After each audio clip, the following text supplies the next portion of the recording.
Bueno, continúa con nuestro libro de el Premio Nobel de Irving Wallace.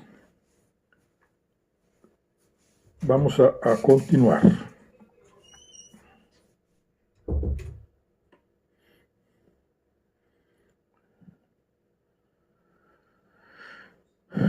La ceremonia para la distribución de los premios Nobel tendrá lugar en la sala de conciertos Concertuset y comenzará a las 5 en punto de la tarde. Se ruega a las personas invitadas a la misma que ocupen sus lugares en la gran sala de reuniones antes de las 4:50 horas. Los laureados y sus familiares estarán en la sala de conciertos por la entrada lateral, Oxford Gagatán, 14 a las 4:45 horas. Serán acompañados hasta ahí desde su hotel por 2 funcionarios del Ministerio de Asuntos Exteriores. En previsión de que se produzca una congestión del tránsito en las cercanías de la sala de conciertos, es preferible que la salida del hotel se efectúe lo más tarde a las 4:20 horas. Se han reservado varios automóviles para esta ocasión, que esperarán frente al hotel a la hora fijada.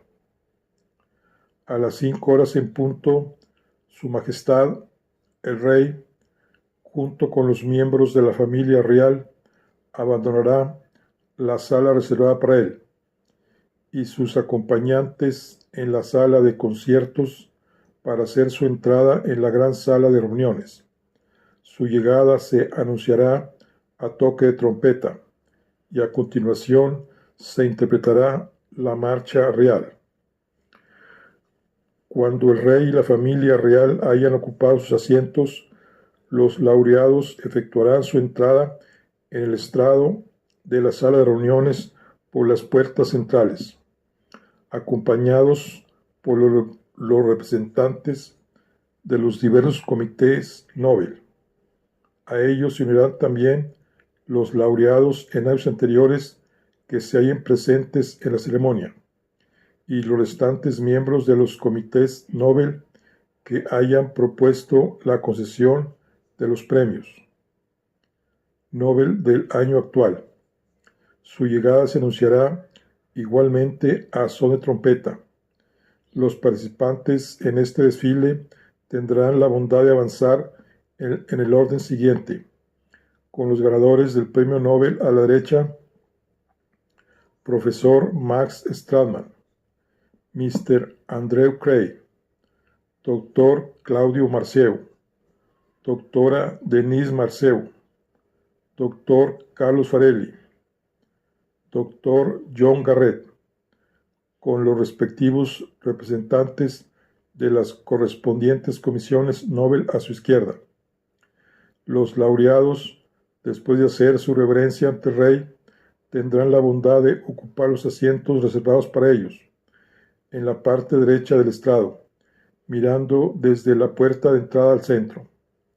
Después del discurso de bienvenida que pronunciará el conde Bertil Jacobson de la Fundación Nobel, la proclamación de los laureados se efectuará por medio de discursos pronunciados por representantes de cada una de las academias que otorgan los premios. Los discursos se pronunciarán en sueco, pero serán seguidos por una breve alocución en el idioma de los respectivos laureados.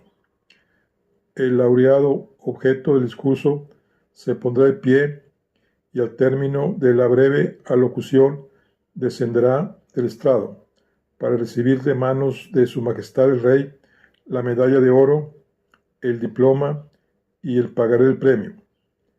Debido a un cambio de horario, los discursos de aceptación de los laureados se pronunciarán cuando estos regresen al estrado y no durante el banquete que después se celebrará en el ayuntamiento como es la costumbre.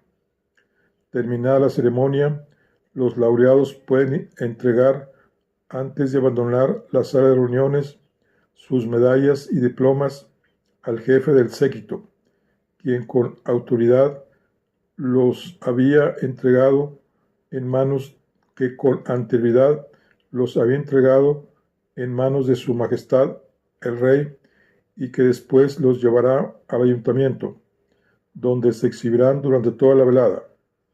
Al terminar la ceremonia, los laureados y sus familiares serán conducidos en automóvil al banquete de clausura, que se celebrará en el ayuntamiento. Terminada la lectura del programa oficial, sin que nadie lo interrumpiese, Jacobson guardóse nuevamente la copia en su carpeta. Tomando el jarro que estaba sobre la mesa, llenó un vaso de agua, bebió y volvió a dejar el vaso sobre la mesa. ¿Tienen ustedes algunas preguntas que hacer sobre la ceremonia de esta tarde en la sala de conciertos? Se levantó una mano y Jacobson hizo una inclinación de cabeza. ¿Será televisado el acto? Sí, contestó Jacobson, muy a su pesar, porque se acordaba de mejores días y consideraba la monstruosa intromisión de la cámara como algo propio de una función de circo desplazado ahí. Esta innovación fue introducida por la compañía de radio sueca en 1957. Toda la ceremonia aparecerá en los programas de la televisión del Estado. Se alzó otra mano. ¿Cuántas personas han sido invitadas para asistir a la ceremonia? ¿Y a quién se han cruzado las invitaciones? Jacobson bebió otro sorbo de agua. Además de su Alteza Real y su familia, los laureados y sus familiares, los miembros de las academias y comités Nobel y sus familiares, y los laureados de años anteriores. Se han enviado invitaciones a los miembros del cuerpo diplomático, concediendo prioridad a los de aquellas naciones que esta tarde se hallarán representadas por los actuales laureados, y a los representantes de la prensa acreditada cerca de nosotros. Este es el límite de las invitaciones. El público en general puede obtener entradas, pero cuando las localidades se agoten, ya no se despacharán más entradas. A las 5 de esta tarde habrá probablemente más de 2,000 personas reunidas en la sala de conciertos. Sue Willey, de pie, levantó a medias el brazo. Jacobson asintió con la cabeza, mirándola y disponiéndose a contestar a una pregunta de cuidado. Desde luego, así fue. Conde Jacobson, dijo Miss Willey, esta es la primera vez que asisto a la ceremonia de concesión de los premios Nobel. Según me han comunicado varias personas que asistieron a ella con anterioridad. Este acto es siempre impresionante, pero muy rígido y ceremonioso. No ocurre nunca nada que rompa esa monotonía. Un murmullo recorrió la sala de conferencias y Sue Willey, sonriendo a los que la rodeaban, agregó: quiero decir, si alguna vez no se ha producido situaciones embarazosas, alguien comete un error de protocolo o algo parecido. Todas las miradas se fijaron en Jacobson, esperando su reacción, y este, deseoso de conquistarse las simpatías de la prensa, rebuscó en su memoria, tratando de hallar algo inofensivo pero pintoresco. Verá usted, Miss Willey, la perfección es algo imposible de obtener, repuso. De vez en cuando se producen pequeñas situaciones embarazosas. Recuerdo el día en que nuestro difunto y amado rey Gustavo V, que en paz descanse, amigo que fue de la reina Victoria, entregaba las medallas y los diplomas del premio Nobel a sus 90 años cumplidos. Como en los últimos años de su vida se volvió muy corto de vista, entregó por equivocación un premio Nobel a su propio secretario, en lugar de ofrecerlo al laureado a quien correspondía. Resonaron sonoras carcajadas en la sala de conferencias y Jacobson se sintió animado a proseguir. El rey Gustavo, el señor G, de tantas competiciones tenísticas, entregó con sus propias manos más medallas del premio Nobel que ningún otro de nuestros soberanos. Todos los laureados hicieron lenguas de sus modales democráticos, a pesar de su incuestionable alcurnia. Recuerdo que Anatole France acaba de hacerse comunista cuando conoció al rey Gustavo. Todos pensaban que el famoso escritor francés era un enemigo de la monarquía, pero la sencillez de modales del rey Gustavo cautivó completamente al anciano escritor. Más tarde, Anatole France dijo: el rey de Suecia es un Bernadotte, está acostumbrado al poder. Los presidentes, en cambio, siempre producen la impresión de no hallarse acostumbrados a mandar. Tal vez les interese saber que de los numerosos laureados que el rey Gustavo conoció y premió con sus propias manos, su favorito era el poeta irlandés W. Yeats. En más de una ocasión oí decir al rey que lo que más admiraba de Yeats eran sus perfectos modales de cortesano. Dándose cuenta de que su Wiley seguía en pie, Jacobson volvió a dirigirse a ella. Pero usted me preguntaba si se había producido momentos embarazosos y faltas de protocolo, ¿verdad, Miss Wiley? Recuerdo un momento en que se evitó perfectamente uno de estos fallos. Como usted sabe, el protocolo ordena que el laureado, después de recibir el premio de manos del rey, debe retirarse de la orquesta andando hacia atrás, ascendiendo así los peldaños que conducen a su asiento sobre el estrado. Recuerdo que este detalle preocupaba mucho a Pierce S. Buck. El doctor Enrico Fermi acaba de recibir el premio antes que ella y había regresado a su asiento andándose atrás sin la menor dificultad. Pierce S. Buck llevaba un traje de noche dorado con una larga cola y se la veía muy apurada. Sin embargo, consiguió apartarse del rey andando de espaldas, sin el menor tropiezo, y entre estruendosas aclamaciones del público.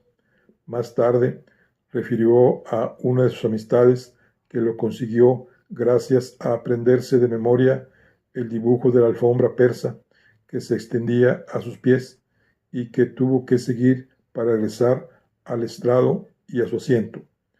No obstante, se produjo otro embarazoso momento en el curso de una ceremonia, cuando dos laureados ingleses, de cuyo nombre no quiero acordarme, después de recibir sus premios de manos del rey, se volvieron de espaldas al monarca, olvidando el protocolo, para regresar a sus asientos. Los suecos que se encontraban entre el público se ofendieron profundamente ante tamaño desacato. En sorprendente contraste con las omisiones cometidas por los laureados de países democráticos, los rusos se han mostrado siempre extraordinariamente correctos, haciendo gala de una cortesía irreprochable e inclinándose profundamente ante su majestad.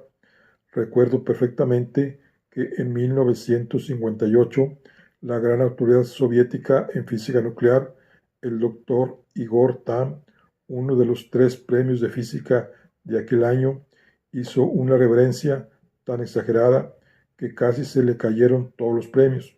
Con excepción de estas bagatelas, temo no poder explicarle nada más de interés, Miss Wiley.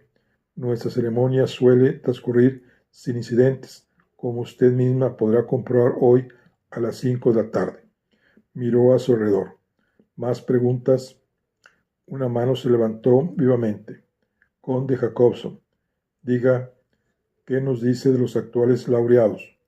Deben de estar muy nerviosos en espera de la ceremonia final.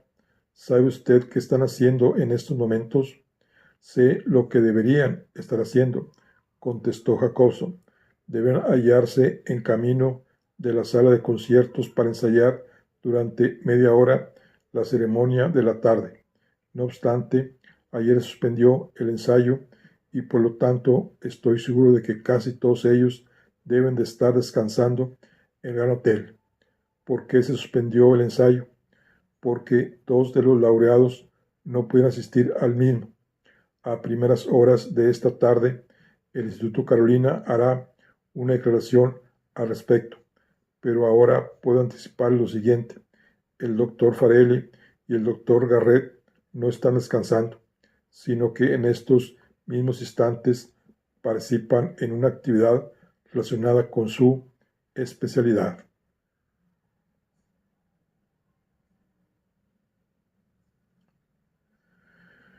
Eran las 10:52 de la mañana.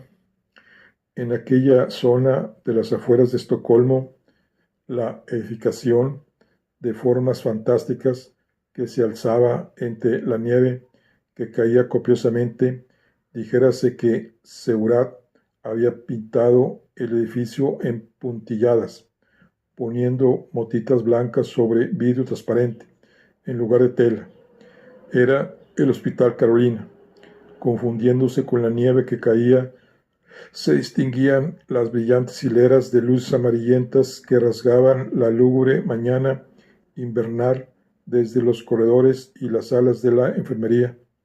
En el tercer piso del Hospital Carolina, las luces del quirófano tenían un brillo cegador, muy distinto del apagado resplandor amarillento de las bombillas de los corredores, un brillo que no era inmaculadamente blanco como la nieve que caía, sino resplandeciente como la plata y sostenido como la luminosidad de una mañana de verano. Tendido sobre la mesa de operaciones, con el cuerpo descubierto en parte, pero el resto tapado y vendado, yacía inconsciente el conde Rolf Ramsted, distinguido paciente de 72 años, pariente de Su Alteza el Rey de Suecia.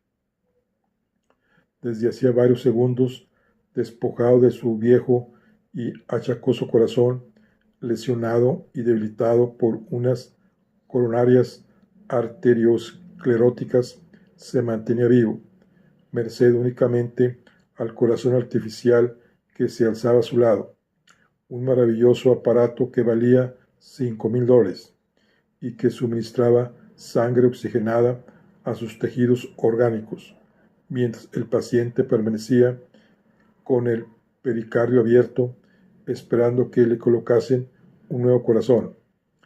Inclinado sobre el paciente, con el disfraz que era la imagen moderna del creador, mascarilla de gasa, bata blanca, guantes de goma, se hallaba el doctor Eric Holman, disponiéndose a suturar el corazón vivo del ternero a los grandes vasos humanos.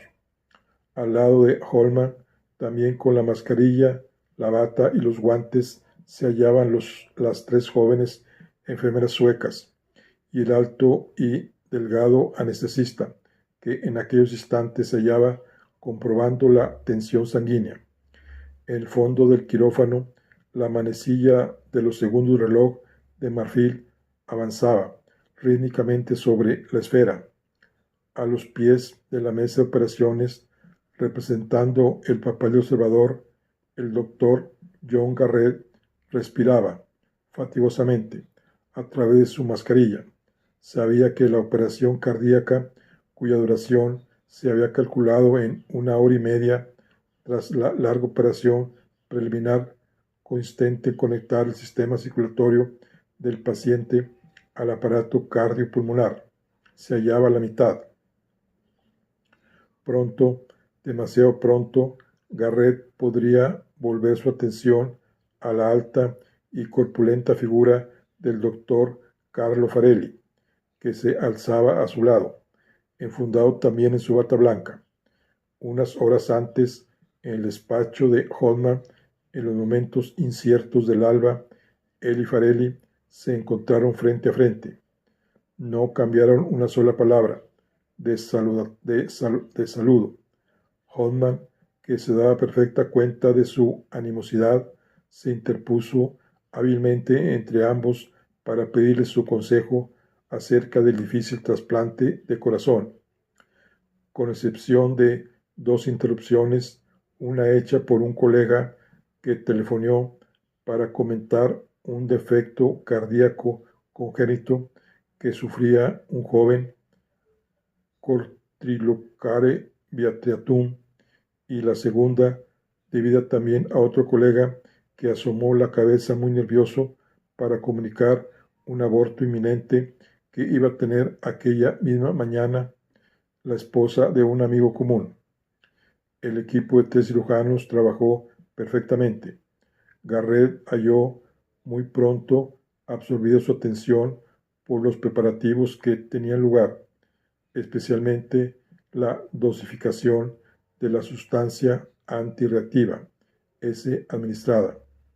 Debatieron los problemas que les eran tan familiares y elementales de la nueva técnica quirúrgica para ablación y trasplante del corazón, insistiendo especialmente en la evitación de los trombos en los vasos sanguíneos y en la sujeción de materiales artificiales a los mismos, para crear conexiones herméticas que evitasen posibles trombosis. Garrett señaló la posible diferencia en diámetro de los respectivos vasos sanguíneos. Los del corazón del ternero eran algo más pequeños que los humanos, a los que debían injertarse, pero Hoffman ya había previsto esto y describió sus adaptadores no reactivos. Farelli dijo que era aconsejable realizar un injerto heterotópico, pero Garrett y Holman prefirieron colocar el nuevo corazón en la posición anatómica normal. Se disponían de 3 corazones de mamíferos, extraídos solo hacía unas horas, y Holman, Farelli y Garrett se mostraron unánimes en la elección del que debía ser injertado. Por último, se dirigieron al quirófano, en el que se hizo penetrar al conde Ramsted tendido en una camilla de ruedas. Todo estaba preparado. El paciente ya había sido anestesiado. Le habían afeitado y lavado el pecho y le habían dado una aplicación de mertiolato. El paciente había sido sometido a una ligera hipotermia para hacer descender su temperatura a 30 grados centígrados y se le había administrado inyecciones endovenosas de heparina, anticoagulantes. La enorme máquina cardiopulmonar estaba parada y los 4.000 centímetros cúbicos de sangre sana estaban dispuestos para caso de una transfusión. En su preocupación por el paciente, Garrett había olvidado la presencia de Farelli. Al principio, todo aquello que tan perfectamente conocía, tanto el instrumental como la técnica, le pareció extraño y remoto, a causa de la rápida cantinela de palabras en sueco que Hoffman dirigía a sus enfermeras y ayudantes, la Karen y Hud y Brostor y Blood y Adra y Torkestad y Vedova, y una vez Pulsen Ar, Miket, Oregelbunden, que a Garrett le pareció entender que significaba que el pulso era irregular, y constantemente, una y otra vez, y harta, y harta, y harta, que Garrett terminó por comprender que significaba corazón, corazón, corazón. Pero entonces, cuando Hoffman flexionó los dedos dentro de los guantes de goma, tomando el mango del escalpelo y quejándose de que había un halo molesto en el instrumento, en evitación de lo cual hizo ajustar una luz, procediendo después a ejecutar la esternotomía media, la incisión desde la base del cuello por el centro del esternón hasta la parte inferior del mismo. A los ojos de Garrett ya no hubo nada extraño ni insólito en lo que estaba sucediendo. Mientras observaba lo que seguía, Garrett sentía aumentar su orgullo. Aquel era su descubrimiento. que lo había hecho inmortal. Con ojo crítico, pero sintiéndose cada vez más lisonjeado, Garrett observaba cómo aquel hijo de Hipócrates trataba de levantar a un nuevo Lázaro de entre los muertos. Garrett miraba la operación asintiendo involuntariamente con la cabeza para manifestar su aprobación. Las pinzas forradas de goma, la pared torácica abierta, el anticoagulante, la interminable conexión del aparato cardiopulmonar de plástico para proporcionar oxigenación a la sangre y eliminar el anhídrico carbónico, la expulsión de toda la sangre del principal circuito venoso de retorno antes de que el líquido vital llegase al corazón enfermo, dejando al margen el corazón y los pulmones, desviando la sangre a través de la bomba y devolviéndola luego al sistema de circulación arterial. Los minutos cruciales de la operación, con la delicada excavación del viejo corazón, seccionando después la arteria pulmonar y la aorta de sus respectivas válvulas y penetrando a través de la región de los atrios a la porción cardíaca posterior. Eran las 10:52 de la mañana. La tensión empezó a abandonar a Garrett cuando su discípulo insertó el corazón de ternera, conservado a baja temperatura, en la cavidad del pericardio y suturó las paredes de los atrios, evitando hacer anastomosis separadas de las venas que conducían al corazón. Para la sutura final, utilizó el aparato ruso para coser vasos sanguíneos, utilizando tracón para suturar la aorta, la arteria pulmonar, las 4 venas pulmonares, la vena cava superior y la vena cava inferior. Garrett y Farelli miraban atentamente, mientras Holman terminaba su intervención y daba cima al trasplante.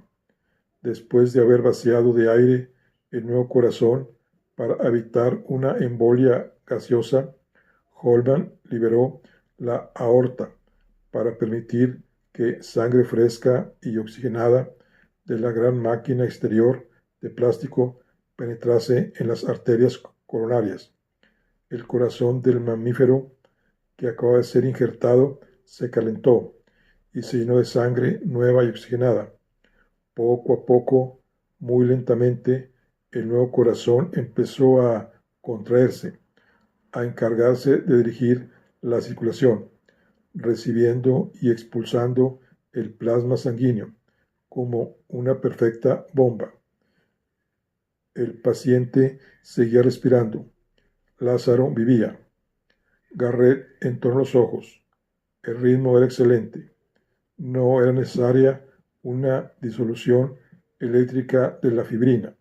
Se disponía a hablar para recordar otra cosa a Holman, que administrase polibreno para neutralizar la heparina y permitir que la sangre volviese a coagular normalmente. Pero entonces pensó que esto aún era prematuro y que de todos modos Holman no se olvidaría de hacerlo. El censeño anestesista habló para decir: oxigenación satisfactoria, presión sanguínea también satisfactoria, 70 pulsaciones por minuto, pensó Garrett, y 5.600 centímetros cúbicos, circulando también por minuto, con un corazón trasplantado. Su propio corazón volvió a henchirse de orgullo. Fuera el supletorio, dijo Holman. La máquina cardiopulmonar de vidrio, metal y plástico fue desconectada. El nuevo corazón funcionaba por su cuenta.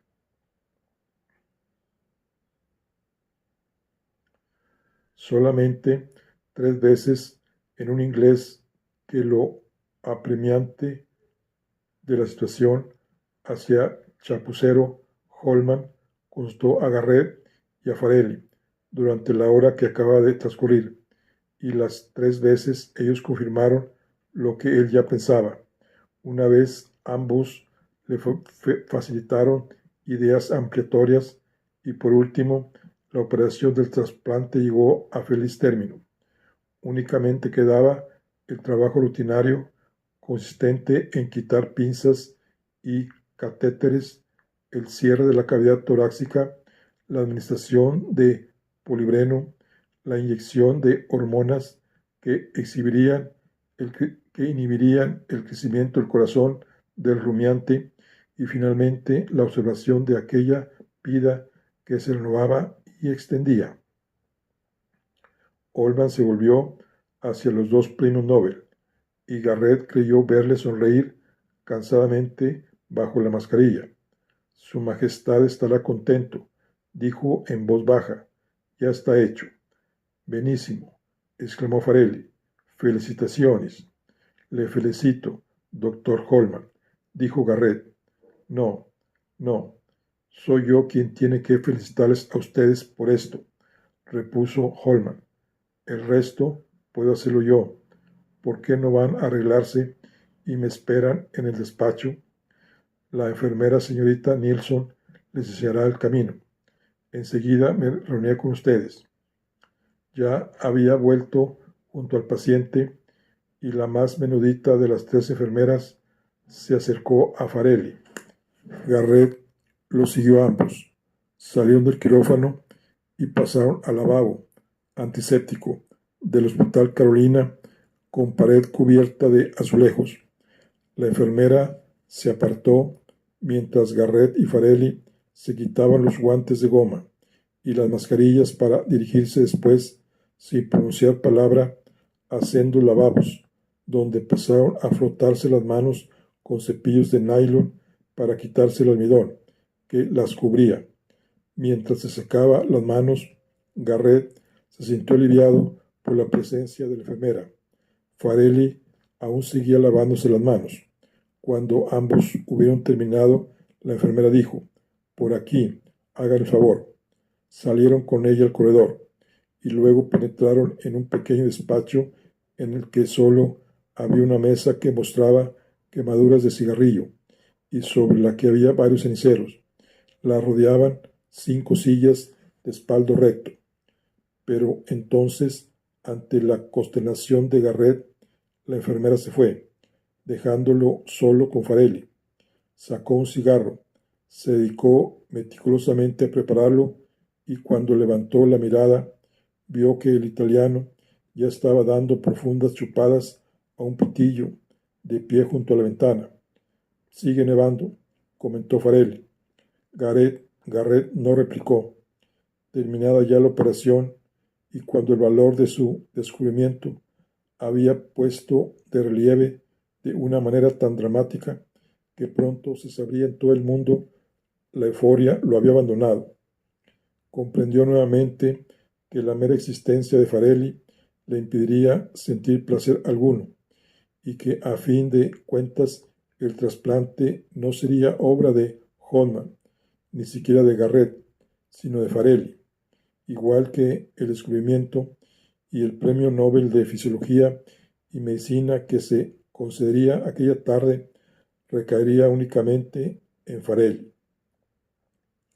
Mientras viviese Farelli, le decía su instinto, a Garrett el italiano se llevaría todo el honor del descubrimiento y él no sería más que su sombra. Sin embargo, ¿qué podía hacer para remediarlo? Lo había intentado todo y todo le falló. Solo quedaba una esperanza. Holman se oponía a que pusiese en práctica aquel medio. Cray trató de disuadirlo, o quizá lo que lo disuadió no fue en realidad ninguno de ambos, sino únicamente su propia conciencia de hombre bueno y cabal. Con todo, su conciencia entonces no le parecía bondadosa, sino únicamente débil, de una debilidad que lo relegaría a la oscuridad eterna, pero no estaba dispuesto a pasarse el resto de sus días como un pretendiente al trono a causa de su conciencia. A no ser por esta, el trono sería suyo. Observó el soberbio perfil de Farelli, que se recortaba sobre la ventana cubierta de escarcha, con una mirada de desprecio manifiesto. Nunca se le presentaría otra oportunidad como aquella. Si no tenía suficiente valor para hablar, entonces ya no se le presentaría otra ocasión de hacerlo. Al día siguiente, después de haberse embolsado los cheques de la fundación, Farelli partiría en una gira triunfal por el continente, recogiendo laureles por el camino hasta llegar a Roma, mientras él regresaba a Pasadena con su éxito limitado y el cáncer que le corroía el alma, y que solo conocerían Saralé, el doctor Keller y su grupo. Si intentaba desenmascarar a su enemigo el año próximo, ya sería demasiado tarde. Algo así como arrojar pequeñas uvas amargas a un ídolo con el vano intento de derribarlo. Tenía que ser entonces o nunca.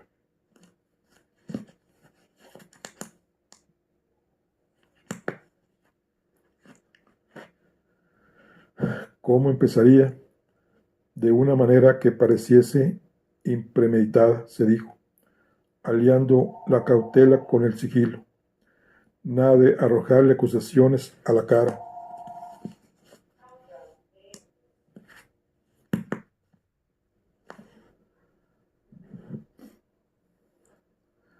Por el contrario,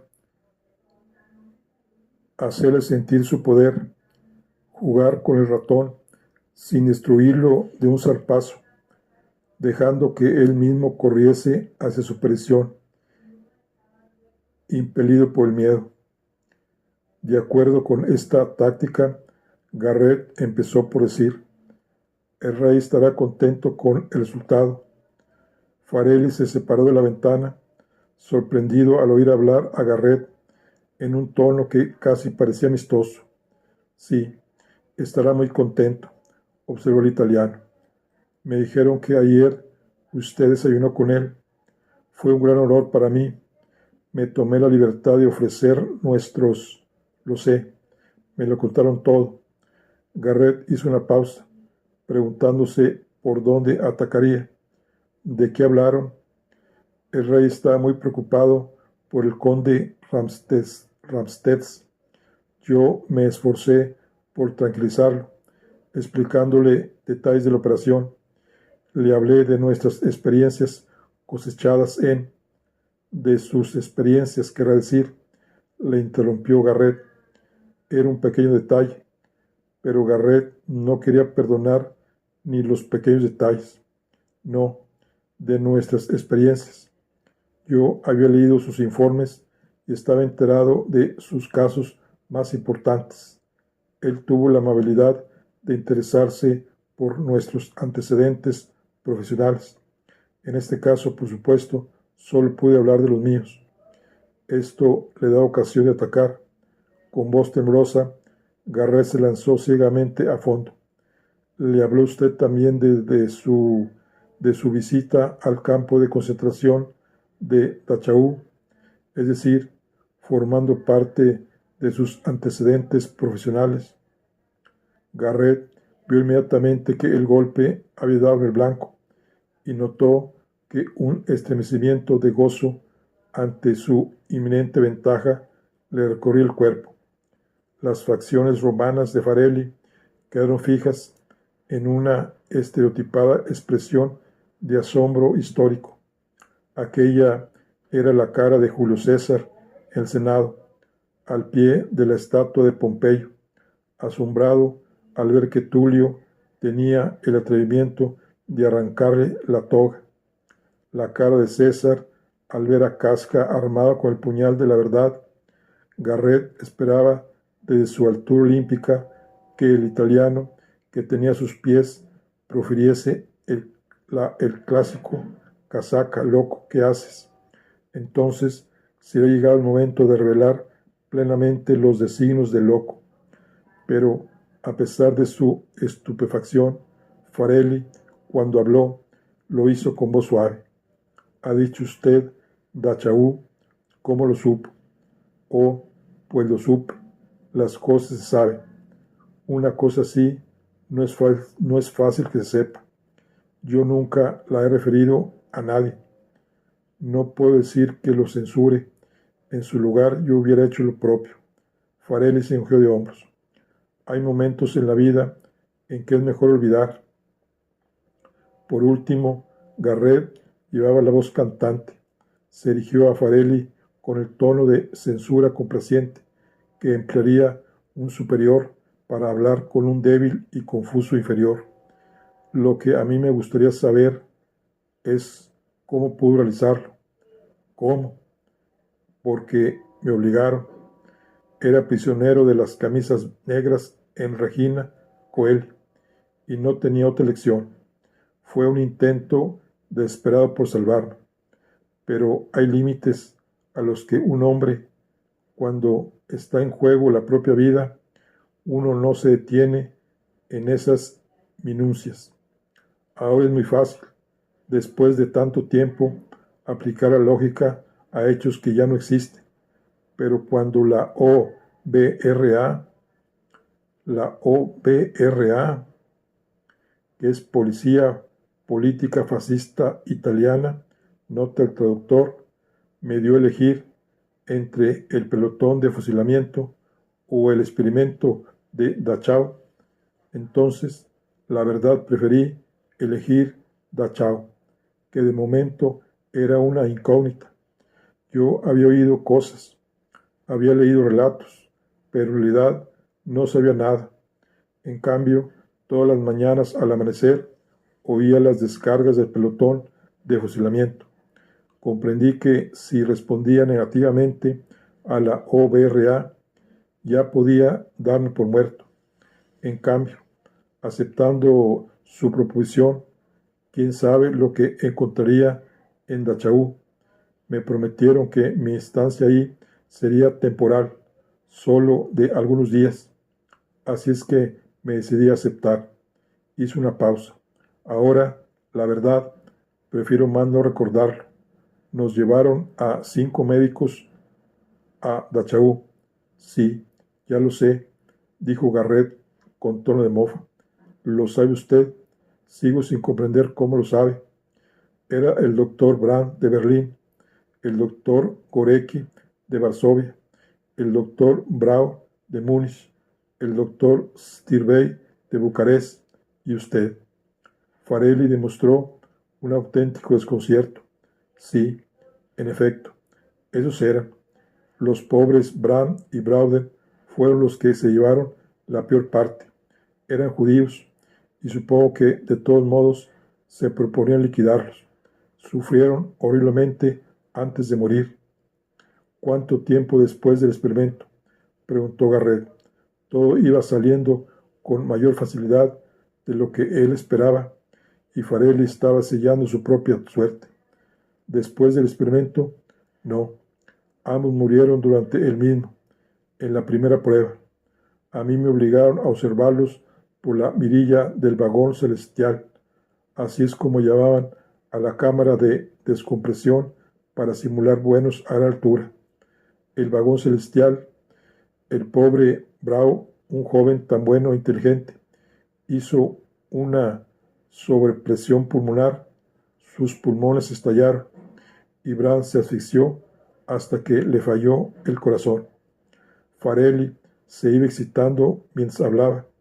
Imagínese usted cuáles debían ser mis sentimientos cuando me obligaron a penetrar en la cámara de descompresión. Supuse que yo iba a ser la víctima siguiente. Garrett estaba seguro de que Farelli se había equivocado. Alzó la voz temblorosa para interrumpirle. Ellos, dice usted que le metieron a la cámara de experimentación dentro de ella. Naturalmente, repuso Farelli. ¿Qué le han contado a usted? Suponía que lo sabía todo.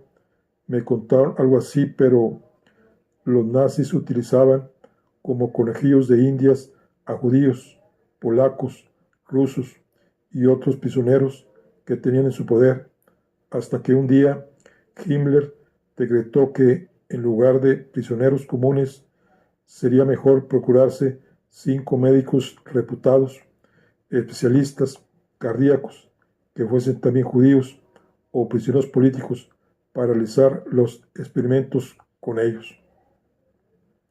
El plan consistía en hacernos soportar pruebas de vuelo simulado a 25.000 metros de altitud, sin ninguna clase de equipo, hasta que estuviésemos a punto de morir, pero sin llegar a perecer. Luego seríamos reanimados y tendríamos que describir nuestras reacciones y comentarios en nuestra calidad de médicos, redactando informes científicos de los que se beneficiarían la Luftwaffe y los servicios médicos de las Waffen-SS. Yo fui el cuarto de aquel día. Brandt y Braun ya habían muerto. Sacaron a Stirbey medio muerto de la cámara. Aún continúa en un sanatorio de Viena. Y entonces llegó mi turno. Garrett buscó a tientas una silla y se dejó caer en ella. Dios Todopoderoso, se dijo. Dios Todopoderoso. Se sentía como un hombre arrastrado hasta el borde del gran cañón del Colorado, y al que en el último instante una mano invisible hubiese salvado de caer, y aún no se hubiese repuesto de la terrible impresión sufrida. No oyó parte de lo que decía Farelli, y con un esfuerzo trató de seguir escuchándolo, a pesar del tumultuoso latido de la sangre en sus oídos. E iban extrayendo el aire de la cámara, mientras yo permanecía atado en el asiento del piloto, provisto del equipo electrocardiográfico, y viendo cómo el altímetro no hacía más que subir y subir, pero ¿de qué sirve recordar esto ahora? A una altitud simulada de 20.000 metros dejé de respirar y sufrí el blackout por anorexia o velo negro, como lo llaman los aviadores. Sangraba profundamente por las narices, y aquellos animales me sacaron de la cámara, y viví porque tengo una constitución de hierro, y aquello no bastó para matarme. Me pasé 3 semanas en la enfermería de Dachau, demasiado enfermo para series de utilidad. Cuando me repuse, les dije que aún me sentía demasiado débil para redactar el informe médico, pero aseguré que lo escribiría para el doctor Ratcher y Himmler si me devolvían a mi amada prisión de Roma. Ellos accedieron a lo que yo les pedía, pero entonces todo andaba revuelto a consecuencia de los desembarcos aliados, y gracias a ello no llegué a escribir el dichoso informe. Tampoco conseguí reponerme nunca del todo. Aún continuó sometido a tratamiento, lo mismo que el doctor Stirbey y el doctor Gorecki. El buen Gorecki me escribió una semana antes de venir aquí, precisamente para felicitarme. En su carta recordaba los horrores que ambos pasamos juntos. Dice que piensa escribir un libro sobre ello. Ojalá lo haga. Es necesario que alguien muestre al mundo la fina línea divisoria que separa a los verdaderos hijos de Hipócrates de los sádicos hijos de Satanás, que fueron el aprobio de la profesión médica. Lo que más me preocupa, sabe usted, no es pensar que hubiese colegas nuestros capaces de cometer tales atrocidades, sino que ningún hombre que pronunció el juramento hipocrático tuviese el valor en toda Alemania de elevar su voz para protestar contra estos experimentos inhumanos. En fin, todo esto ha pasado ya.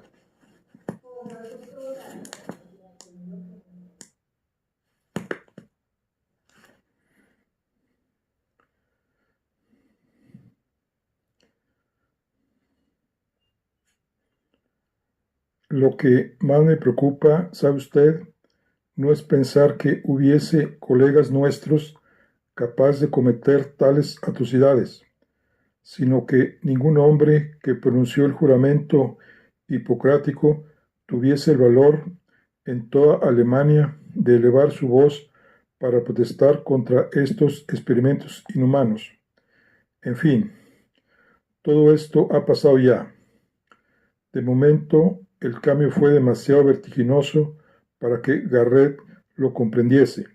Después de acariciar durante tanto tiempo la obsesión de que Farelli era el colega del diablo, ya no era su víctima, pero una vez se hizo la luz en su mente, con ella llegó una sensación de alivio, causada por su instinto de conservación, de alivio al no haber propalado una falsedad que, al encontrarse con el mentis y la desaprobación generales, hubiera hecho de él un leproso, que la sociedad arrojada de su seno.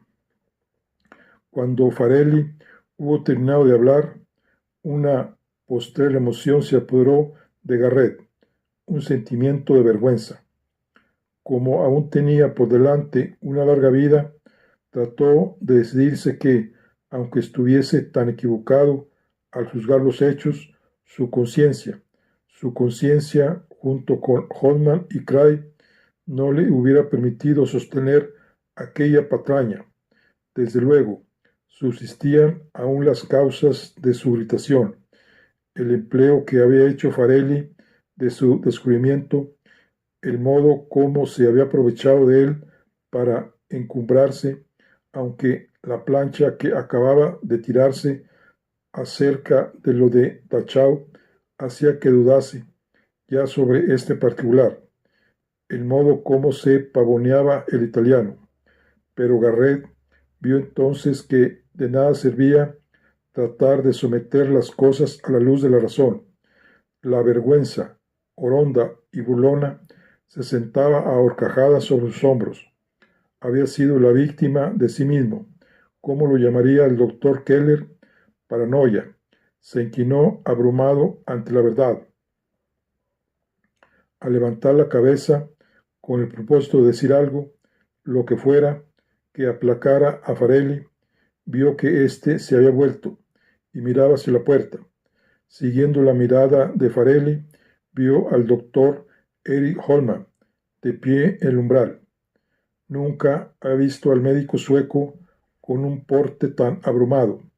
La imagen que él tenía de Holman era de un hombre granítico, de una pieza, de un celo y una probidad a toda prueba, completamente indestructible. Mas he aquí que entonces aquella imagen quedaba hecha pedazos.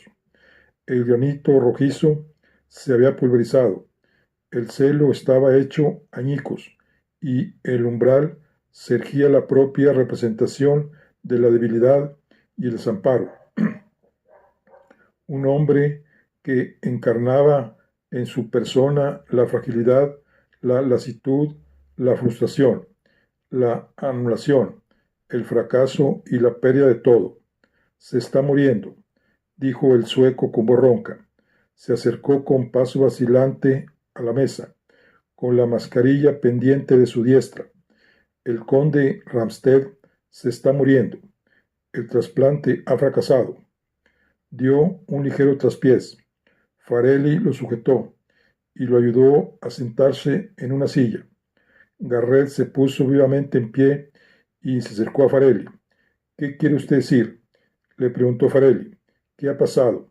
Explíquese, hombre de Dios. Holman les dirigió una mirada inexpresiva. No puedo explicarlo. El mecanismo de inmunidad, los leucocitos y otros agentes están destruyendo el tejido intruso. Se han activado todos los mecanismos de defensa. Las señales son inequívocas: cianosis, taquicardia, hipotensión. Pero es imposible saberlo tan pronto, gritó Garrett. Tiene que haber un error. Hacen falta 3 semanas para saberlo. El sueco movió negativamente la cabeza. Vaya usted a verlo, doctor Garrett. Véalo usted mismo. Habrá muerto al anochecer. A Garrett le dio un vahido y se asió al brazo de Farelli para sostenerse. El italiano era el único de los tres que conservaba la presencia de ánimo, a pesar de que la noticia le hizo palidecer. Debemos de haber descuidado algo.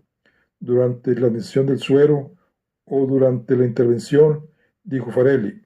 Holman hizo un nuevo ademán negativo. No, sí, si la operación la hubiese hecho yo, eso es lo que pensaría, achacándola a mi inexperiencia.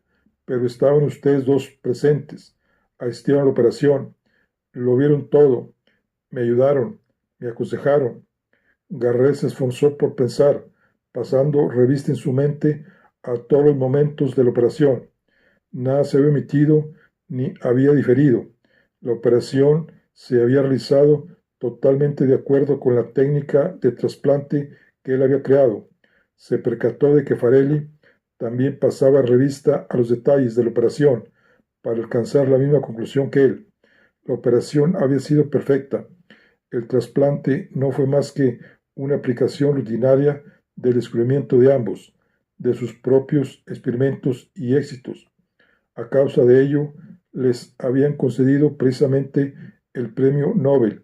Mas he aquí que de pronto, de manera inexplicable, el método fallaba y todo lo que había realizado hasta entonces o pudiera realizar aún quedaría ensombrecido por la duda. El comprobado había sido anulado por el antiguo veredicto escocés no comprobado, que había que entender como ni culpable ni inocente, sino solo desconocido, con ciertas dudas. No puede ser, murmuró Garrett. Esto no tiene pie ni cabeza. Siempre hay la excepción que confirma la regla, dijo Farelli, más para sí mismo que para sus colegas. Hay que hacer algo, exclamó Garrett. Si esto fracasa, la misma idea pareció pasar por el cerebro de Farelli simultáneamente, pues volviéndose hacia Garrett, sus miradas se cruzaron con idéntica expresión de temor. Sería imposible ocultarlo, dijo Holman, con gesto de desvalimiento. La mitad de la familia real está reunida en la sala de espera. Tengo que comunicar el resultado al rey. Garrett fue el primero que expresó en palabras el miedo que a todos los embargaba. Pero el premio, esto desacreditaría a nuestro premio. Sí, ya he pensado en eso. Esto dará la razón a la minoría del Comité Nobel para el Premio de Medicina, que consideraba que era prematuro concedérselo a ustedes. En cuanto esto se publique en los periódicos, empezarán las polémicas. Se puede producir un escándalo si esta tarde ustedes aceptan el premio. Deben rechazarlo. Rechazar el premio antes de la ceremonia, enviando una nota conjunta al comité en la que digan que el trabajo aún no está terminado, que hay que seguir investigando, pero ahora no pueden pensar en aceptar el premio. ¿Está usted loco, Holman? Chabolo, Farelli montó en cola, como si aquella idea lo sacase de sus casillas. No significan nada los años de experimentación del doctor Garrett y mí, nuestros descubrimientos, nuestros éxitos comprobados. Cálmese, por favor. Esto no depende de mí, suplicó el sueco. Yo solo les digo lo que pasará.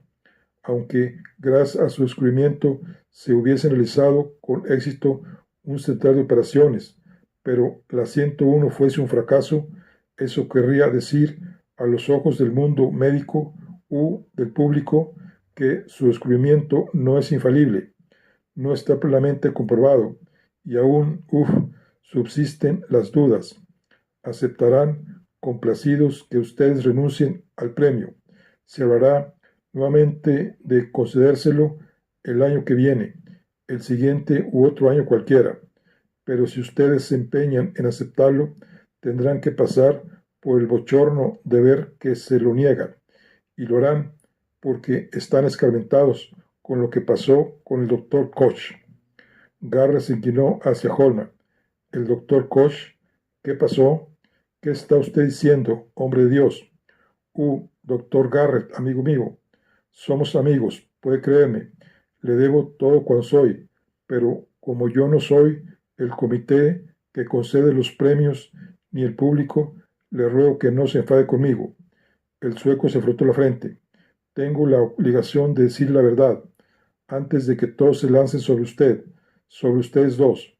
Ha habido un investigador más grande en la historia médica que el doctor Roberto Koch del Instituto de Enfermedades Infecciosas de Berlín.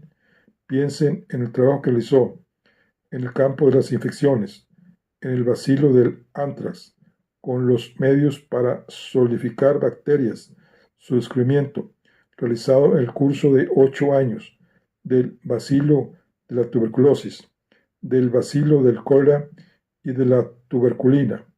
Como usted sabe perfectamente, el doctor Koch descubrió el bacilo que lleva su nombre y luego descubrió la droga milagrosamente llamada tuberculina, que podía destruirlo curando la tuberculosis. El mundo entero estaba en vilo y el propio Kaiser presentó la candidatura del doctor Koch para el premio Nobel, aunque el ilustre médico hubiera querido tener más tiempo para experimentar. Así, en 1905 le concedimos el premio Nobel de Fisiología y Medicina por sus investigaciones y descubrimientos en relación con la tuberculosis, que, según el mundo sabía, se referían a la tuberculina. El doctor Koch recibió la medalla, el diploma y el dinero, y regresó en triunfo a Berlín. Y 6 meses después, su suero, saludado como el remedio infalible de la tuberculosis, empezó a matar a los pacientes. Los tuberculosos que habían tomado el suero perecieron a centenares, porque la tuberculina aún no estaba lista y solo era eficaz para el ganado. Es posible que Koch ya lo supiese. Cuando murió, 5 años después, yo creo que falleció de pena, y el Comité Nobel del Instituto Carolina apareció ante el mundo como cómplice de aquel asesinato colectivo y como un atajo de legos en medicina. Desde entonces, su norma ha sido la prudencia más extrema, pero esta mañana va a repetirse por primera vez desde 1905 lo que pasó con Koch. También se trata de un gran descubrimiento al que he consagrado mi vida, en el que creo, pero ahora tengo a un importantísimo paciente en mi mesa de operaciones al que tendría que beneficiar con este descubrimiento, pero que se está muriendo a causa del mismo, y pronto la noticia del fracaso se difundirá por todo el mundo.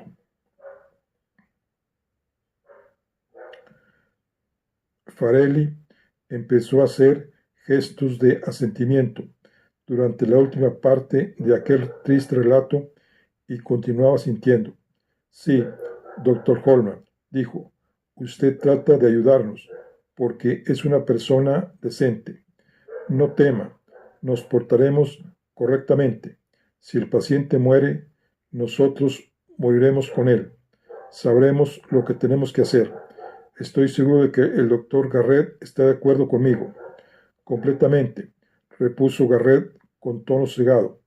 En esto somos como un solo hombre. Como usted comprenderá, no deseo perder el premio Nobel cuando solo me faltan unas cuantas horas para recibirlo, dijo Farelli con vehemencia, dirigiéndose al sueco. Se trata solo del premio, del dinero y de los honores que voy a perder. No, se trata de toda una vida de trabajo y de todas mis esperanzas para el futuro. Sé muy bien lo que digo. Si aceptamos el premio y el conde se muere, habrá un escándalo. Y si no aceptamos el premio y él se muere, igualmente habrá una cesación. Pero mírese como se mire, nosotros saldremos perdiendo, porque al mundo le gusta deshinchar burbujas, derribar a los ídolos de sus pedestales y arrastrarlos por el fango. Así es la historia. Esa es la verdad.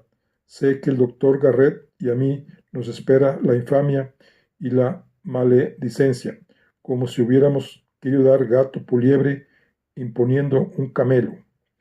Nosotros sabemos que no es así, pero no convenceremos a nadie durante lo que nos resta de vida. Solo cuando hayamos muerto y otros vivan gracias a nuestro descubrimiento, se nos harán los honores debidos a título póstumo.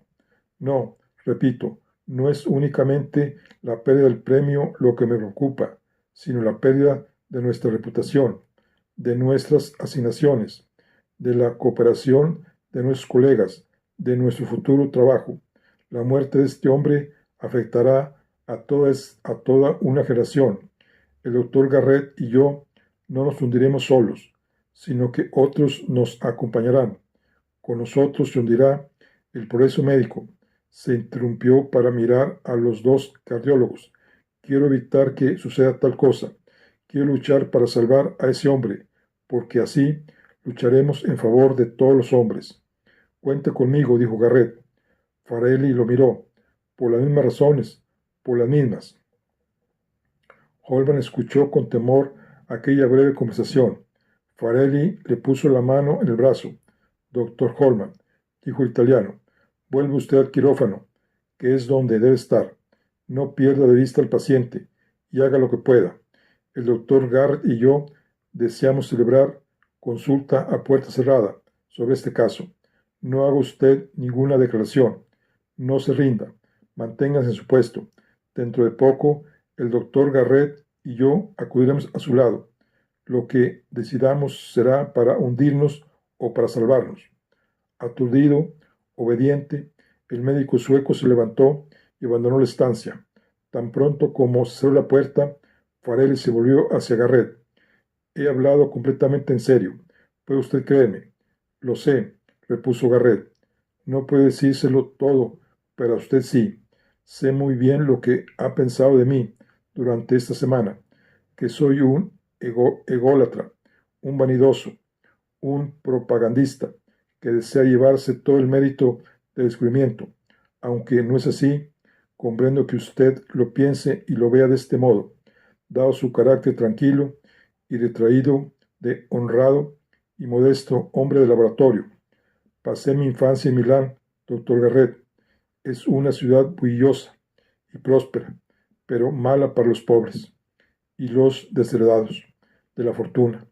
Mi padre vendía fruta pasada por 4 cuartos. Mi madre lavaba ropa sucia. Vivíamos en una barraca.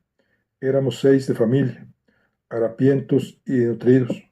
Yo robaba, hurtaba y ayudaba a los rufianes del barrio a cometer fechorías como un verdadero golfillo, y todo para poder ir a la escuela y huir de aquel ambiente de miseria.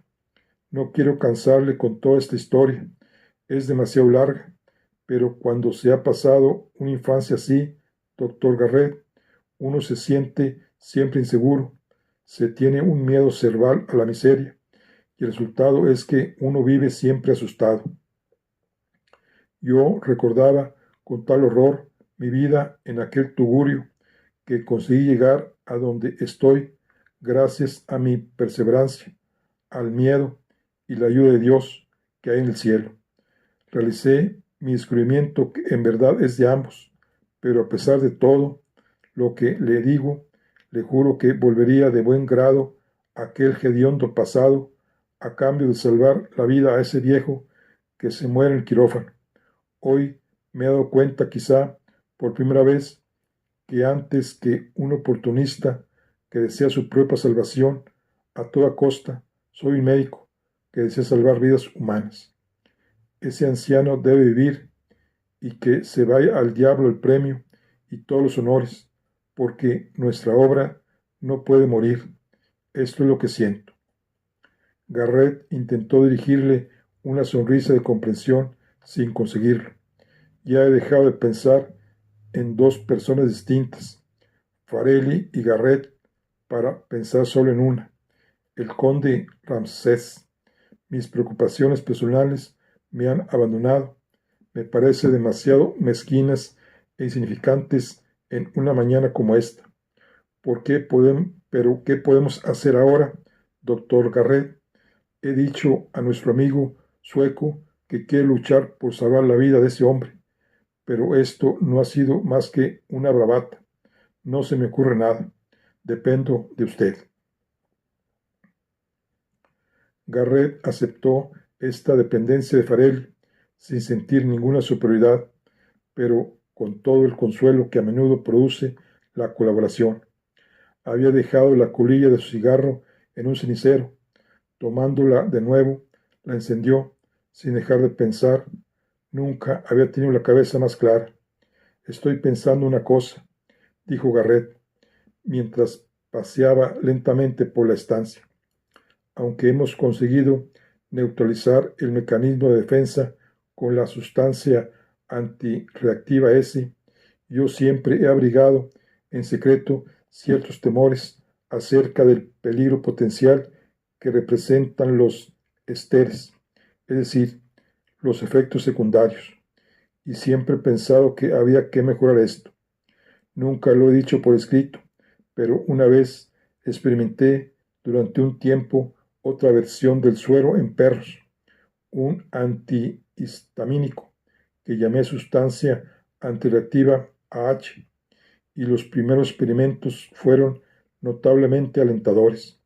Sustancia AH, sí, si bien es algo menos segura que la versión esteroide para bloquear la respuesta flogística, ha resultado muy superior en otros aspectos, más selectiva, más eficaz para detener el mecanismo de defensa, permitiendo al propio tiempo una inmunidad muy elevada ante la infección. ¿Será posible?, preguntó Farrell. Nunca la he probado este compuesto en un ser humano, dijo Garrett. Pensaba hacer más experimentos en animales cuando regresara a Dr. Garrett. Estoy dispuesto a correr ese riesgo aquí, ahora mismo, dijo el doctor Farrell de pronto. Podemos prepararlo aquí. Es muy fácil, repuso Garrett, pero pensaba en otra cosa. Aunque necesitaremos ciertas seguridades, musitó. ¿Qué quiere usted decir? Si dispusiéramos de algo por si esto fracasa. Farrell frunció los labios con gesto pensativo. Podríamos probar una bomba exterior modificada, una bomba portátil. Garrett negó con la cabeza. Demasiado provisional. Estoy pensando. Usted ya sabe, posiblemente se interrumpió como si reflexionara acerca de algo. Posiblemente qué. Hay otra cosa que me da vueltas por la cabeza, dijo Garrett, hablando despacio. Algo de carácter más permanente. Vacilaba porque es prematura. Sin embargo, en un momento como este, por favor, doctor Garrett, ¿de qué se trata? Durante este último año, desde que realizamos el descubrimiento, he seguido por mi cuenta un camino totalmente nuevo, intentando un nuevo método de injerto cardíaco, partiendo de unas premisas absolutamente distintas. Aún no he publicado los datos preliminares porque no he ido muy lejos. No he tenido tiempo, pero voy a confesarle cuál es mi propósito. Como usted ya sabe, solo existe un tejido orgánico capaz de sobrevivir al mecanismo de defensa. Me refiero al tejido embrionario vivo. Virtualmente no reacciona, no posee ninguna indicación antígena. Puedo confirmarlo a entera satisfacción mía durante pruebas recientes que realicé con ratas. Decidí intentar un trasplante de páncreas. Empecé injertando el páncreas desarrollado de una rata adulta a otra, y el injerto no dio resultado. El mecanismo de defensa lo rechazó. Entonces hice algo más. Anoté el ciclo estrógeno de una rata para saber cuándo estaba preñada, y entonces, escuche esto, durante los primeros días tomé tejido pancreático del embrión, aunque mi objetivo no era precisamente obtener este tejido con exclusión de cualquier otro, e injerté este tejido embrionario en otra rata. ¿Puede usted creerme, doctor Farrell? Se lo digo que el tejido creció con perfecta normalidad. No fue rechazado. Yo me pregunté si lo mismo podía realizarse con un corazón embrionario. Farrell miraba a Garrett con intensa concentración, que le hacía prever ya el futuro.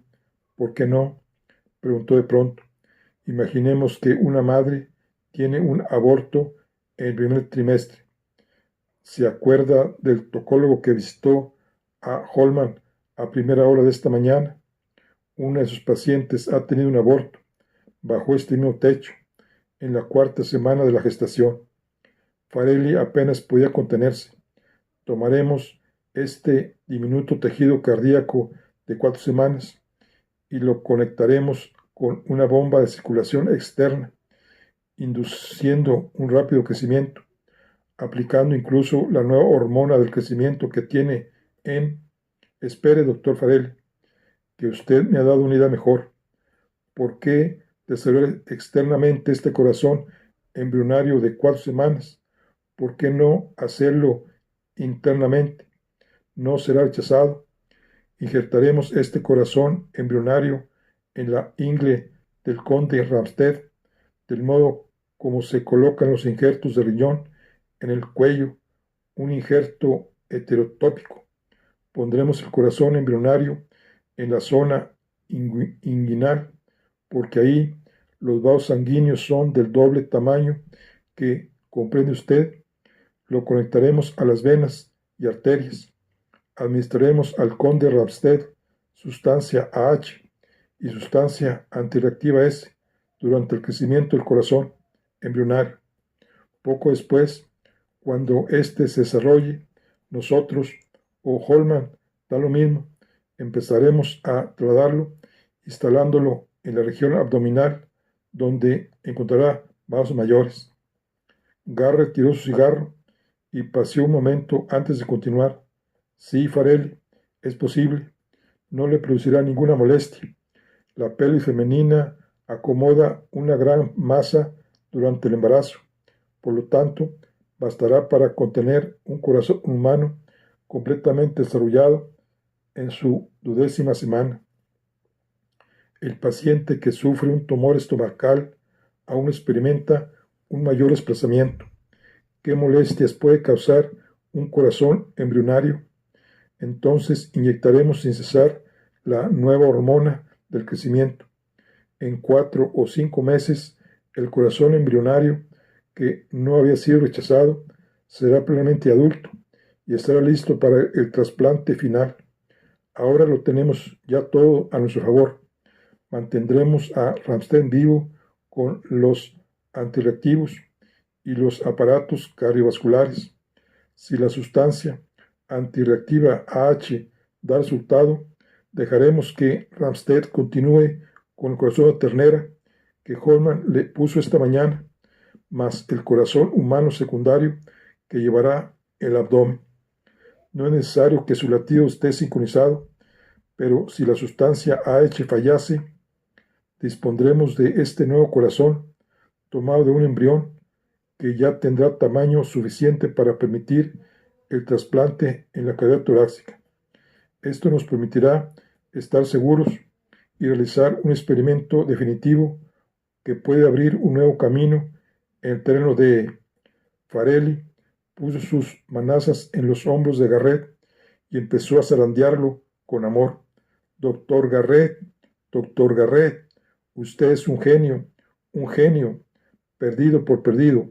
Había que intentarlo todo, pero ahora únicamente pienso en lo que vamos a ganar, en lo que vamos a conseguir. Trabajaremos como nunca lo hemos hecho. Voy a buscar a Holman para que nos dé ese tejido cardíaco embrionario del aborto. Y yo, entre tanto, prepararé el nuevo suero antirreactivo. Por un instante, la mente de Garrett no se concentró en el suero, sino en su pasado reciente. Tuvo la curiosa sensación de que ya no sabía nunca cómo terminaba el dilema amoroso de Mistress Sane. Lo lamentó, y lamentó también la pérdida del doctor Keller, sus muletas y su amigo, pero de pronto comprendió que todo ello le importaba un pepino. Por primera vez, en lo que parecía una eternidad, se sintió libre de las cadenas genéticas que los unían a unos oscuros antepasados. Sintió deseos de cantar, pero no lo hizo, porque desafinaba espantosamente, pero cantó por dentro, tarareando una breve cancioncilla a la que no tardó en mezclarse la voz musical de Farelli para devolverlo al presente. Haremos juntos este maravilloso experimento, decía Farelli, lleno de entusiasmo. Sí, dijo Garrett, sonriendo por último, lo haremos, salga lo que salga. 3 horas después de lo que antecede, el mimeógrafo eléctrico que había en la administración del Hospital Carolina empezó su movimiento relativo, sacando copias estarcidas de la nota oficial que Holman había redactado para la prensa. En nombre de su Alteza Real, el Rey, los directores del Hospital Carolina de Estocolmo tienen la satisfacción de anunciar que se ha realizado con pleno éxito un trasplante de corazón en el conde Rodolfo Ramstedt, de 72 años de edad. El injerto fue magistralmente realizado por los 2 actuales premios Nobel de Medicina, el doctor John Garrett de Pasadena, California, y el doctor Carlos Farelli de Roma, ayudados por el doctor Eddie Holman del Instituto de Carolina. Las complicaciones que se presentaron en los primeros momentos de la operación fueron resueltas conjuntamente por los 2 expertísimos laureados visitantes, mediante improvisaciones basadas en sus primeros experimentos. Como resultado de esta notable intervención, los directores del Hospital Carolina creen que puede hablarse ya de un nuevo método complementario del método Garrett-Farelli, que esta tarde recibirá el merecido galardón en el Concert Hall para casos en los que el trasplante orgánico se ve rechazado por el mecanismo de inmunidad que, bueno, pues etcétera, etcétera, etcétera. Bueno, pues aquí concluimos la charla del día de hoy. Nos vemos en la siguiente. Hasta luego.